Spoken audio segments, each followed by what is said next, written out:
Gamers are about to be in absolute disbelief. What if I told you that the very methods that people are trading in video games right now, some of them are actually being done on chain? Would you feel that the integrity of your game is completely tarnished if I told you that the website you were using was actually a cryptocurrency on-chain website that you had no idea was that, because a lot of the transactions that you ended up doing were on a website. It just was a transaction. You barely noticed it was even taking place. And that's kind of the whole ethos of what's supposed to make gaming, blockchain, and all that stuff a cool thing. Well, we're going to be going over this and more today. If you enjoy this kind of content, as always, like and subscribe. But let's get into this one. And here's the first one. Actually, this big expose here on Python Gaming here, because he's man enough to admit when he's wrong. I've been talking for quite some time about the fact that I feel like there's more and more blockchain activity happening in terms of gaming,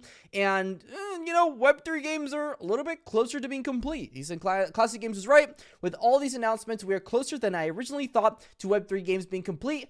I'm not going to say anything, but 100% I agreed, and I can't wait to see you in game. I've been playing a lot of Web3 games. I'm actually starting a brand new live stream daily, 5 p.m. Eastern time. We're actually going to be playing My Bet Hooligan today, so if you're into that kind of stuff, go ahead and join us. We'll be playing gala games. We'll be playing all kinds of different games there. But talking about games, why games? So here's a thought leader's perspective. This is from the CEO of Gala Games, if you know the name Eric Schurmeyer.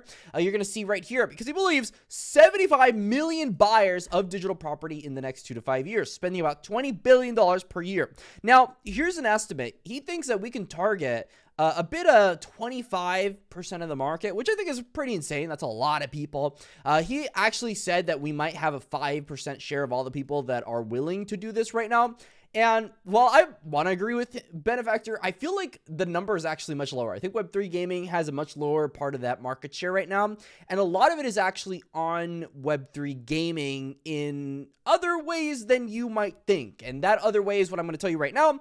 It is $216 million right here on the Mythos Chain. Now, you probably don't even know what the Mythos Chain, and that's kind of the entire idea. In fact, if you look over here in my post, you're going to see that more than half a year ago, Mythical Games announced the launch of a new marketplace and acquisition of D-Market. Now, if you don't know about D-Market, it is a skins marketplace for Counter-Strike Global Offensive items. Now, CSGO items, I don't know if you knew this, but this is a very lucrative industry right now. In fact, CS2 is going to be coming out pretty soon. People are very hyped for this, and a lot of people are speculating on skins right now. You can actually see it as we are going on this live feed, that a lot of people are doing transactions on this website right now.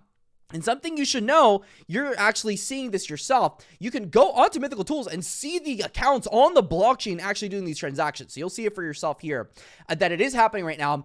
$216 million worth of sales so far, and over $1 million on NFL Rivals on this Mythos Chain. People, you're not realizing this, but maybe, just maybe, a lot of these CSGO websites right now are using cryptocurrency to do transactions. We're actually seeing this with gambling websites. It's very widespread too. We know about Stake, Rollbit, all these different sites that, regular gamers are using, but they're talking about how they don't like crypto, but they're using it anyway. So I think kind of breaking that stigma and saying that a Web3 game doesn't need to call itself a Web3 game. It could just be a Web3 game. CSGO is technically a Web3 game because a portion of the user base uses Web3 technology. It uses the blockchain technology. So I think this is a really interesting conversation that kind of opens up a can of worms of, if regular gamers are already using blockchain, they're completely fine with it without, going too deep into the specifications of everything. They're perfectly fine with using this website if it is the cheaper alternative to other websites.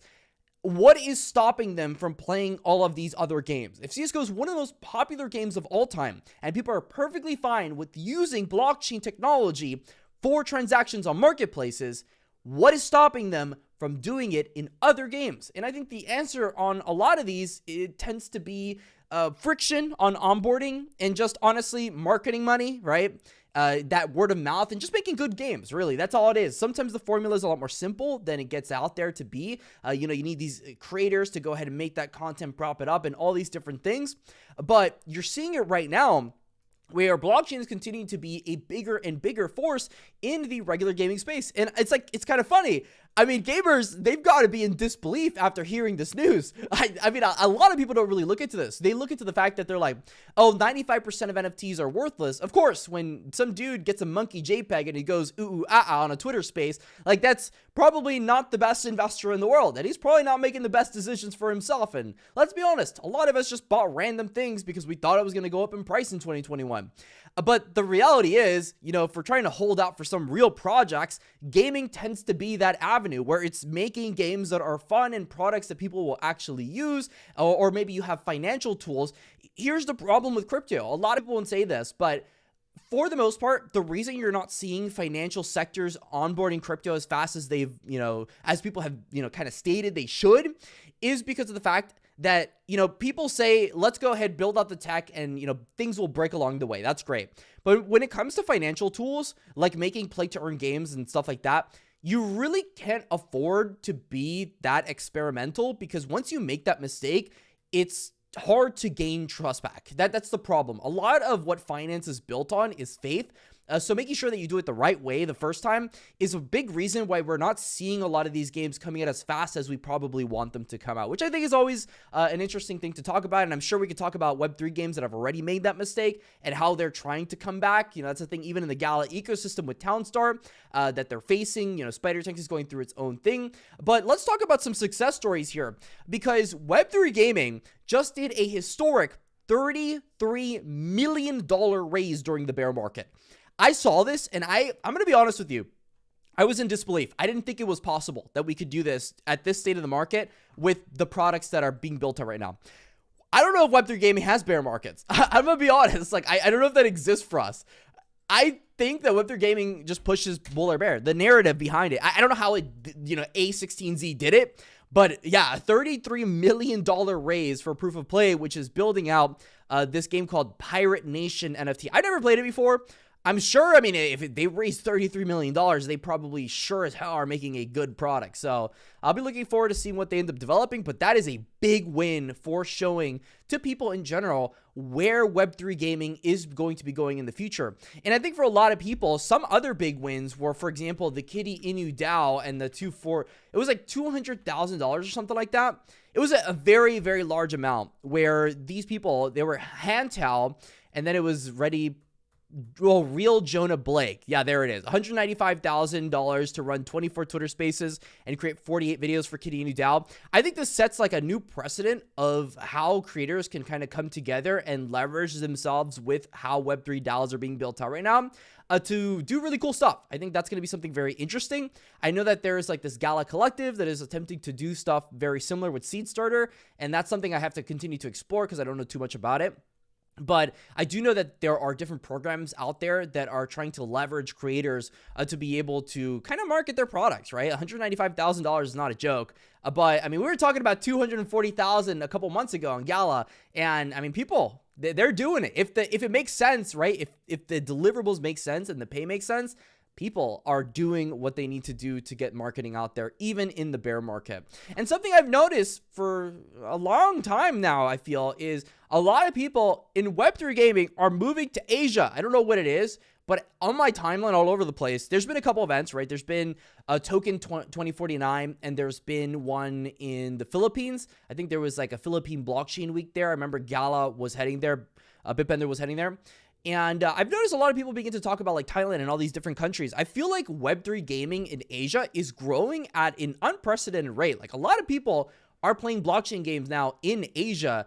And I'm starting to feel like the West is getting a little bit behind. Like we're just not growing as fast as Asia. And it makes me wonder whether or not culture is a big game changer when it comes to the adoption of Web3 technology. So it's just some observation I've had myself. But let me know your thoughts in the comment section around this one, because I feel like this one is something that's going to continue to happen over and over, where Web3 games over in the East are just seeming to grow a little bit faster. And so in other news, something I actually wanted to talk about was Townstar. So Gala has actually gone ahead and started a new game mode on Townstar based off a movie the media wants to go ahead and censor. It's called Common Ground. This is a movie talking about agricultural practices in America right now and how they just aren't very good, right? And we've got to kind of take care of our future generations. Obviously, it's something that big pharma and big agricultural people that don't want this movie to go air on a bunch of theaters would want to go ahead and push. So makes sense why it's on Townstar. It's an interesting vision for Web3 integrations. I feel like this is just going to continue to become more of a bigger and bigger things. So I think it's good to go ahead and support a cause, and why not have it on Gala? Gala Film kind of has that narrative going for it where, you know, you could ban a film, but you can't really ban it on the blockchain. So I like the idea of that, but I'd kind of like to see that explored more. And talking about Gala Film, here is an official teaser of Ghosts of Ruin. This is something being built on Gala Film right now, and something I wanted to go ahead and show y'all. This living hand, now warm and capable of earnest grasping wood, if it were cold and in the icy silence of the tomb. So haunt thy days and chill thy dreaming nights, that thou would wish thine own heart dry of blood, so in my veins red life might stream again, and thou be conscience calm.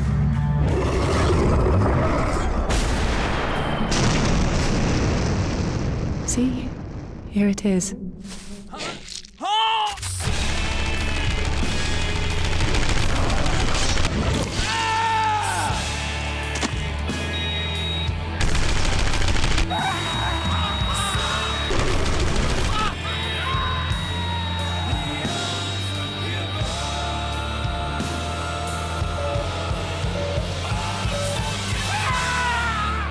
I hold it towards you.